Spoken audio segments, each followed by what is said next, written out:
Assalomu alaykum Sardor aka. Mana bugun oxirgi kuninglar Rizan shahrida. Taassurotlaringiz va Rizan shahrining yoshlariga o'zingiz fikringizni bildirsangiz va O'zbekiston yoshlariga qanaqa maslahatlar berardingiz, tavsiya qilarmidingiz Rizan davlat universitetini?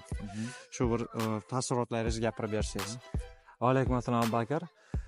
Rizan haqida biz yaqinda keldik. Kelganimizga mana bir hafta bo'lyapti. Rizan shahri. Shahar juda chiroyli, har tomonlama rivojlangan. Ayniqsa Rizan davlat pedagogika universiteti juda ham rivojlangan. Har qanday sharoitlar bor. Asosan darsxonalari. Eng yoqqan tomoni yana bizda shu narsa bo'ldi. Ustozlarning bilim darajasi haqiqatan hozirgi zamonaviy talablarga javob beradigan darajada. Rizan yoshlari, talabalari haqiqatan faol. Masalan, sizni ko'ryapmiz yoki boshqa bir yoshlar bizga biriktirib berilgan, juda ham faol. Bizga ancha yordam berishdi, har tomonlama shahar masalan ko'rsatish yoki bilim jihatdan ham har qanday masalan savollarimizga javob berib yordam ko'rsatishdi. Все молодцы большие, отлично.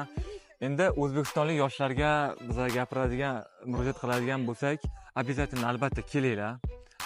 Shahar ajoyib. Taklif qilamiz. Biz ham bor talabalarimizga obязательно aytamiz. Birinchi o'rinda kelib o'qishga biz ularni chaqirgan bo'lardik. Chunki masalan bizda yaqinda shunaqa ma'lumot bo'ldi.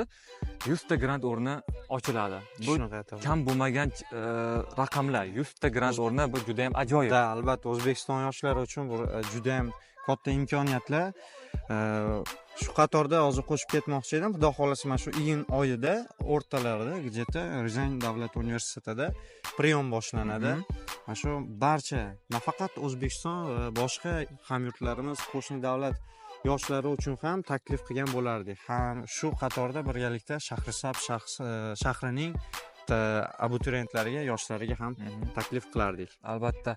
Endi bu yoqqa hamkorlikni davom ettiramiz. Biz borib bu narsani o'zimiz talabalarga tatbiq qilamiz. Chunki juda ham ajoyib imkoniyat. Men o'zim ham Rossiyada ta'lim olganman.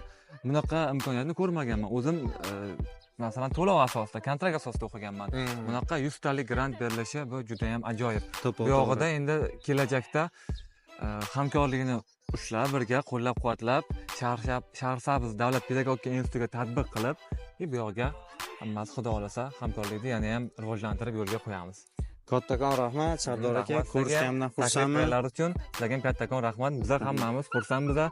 Shunaqa mehmondo'st, bizlarni yaxshi, ajoyib darajada kutib olishganlari uchun rahmat kattakon. Hammaga sog' salomatlik tilagan holda ko'rishganda ko'rishguncha. Rahmat.